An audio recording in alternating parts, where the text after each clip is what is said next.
تخلص من سعال طفلك مرة واحدة وإلى الأبد مع هذا المذيب الطبيعي. هذا أفضل علاج طبيعي يمكنك صنعه اليوم. ولتحضير هذه الوصفة سنحتاج إلى بصل أحمر.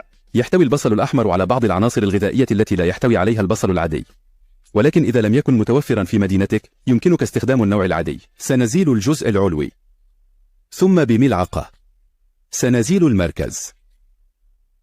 للأنون خصائص مطهرة ومذيبة للبلغم بفضل المكونات الكبريتية وكذلك تأثير الكويرستين المضاد للالتهاب. هذا يجعله فعالا ضد مشاكل التنفس مثل البرد، الشعب الهوائية والربو. البصل غني بالبوليفينول، يساعد على تخفيف احتقان الأنف بطريقة طبيعية، وهو مذيب مخاطي طبيعي ممتاز. في جميع الأحوال هذا علاج منزلي قوي ضد النوبات التي تحدث كثيرا خلال الليل، الذي قد يمنع الراحة الكافية. البصل ليس صلبا، لذا يسهل إخراج القلب بملعقة. لا تحتاج إلى الكثير من القوة أو المجهود بعد إزالة كل مركز البصل. ستظل هكذا. دعونا الآن نضيف 10 غرامات من الزنجبيل المقطع إلى قطع صغيرة إلى البصل، وفصين من الثوم المقطع إلى قطع صغيرة.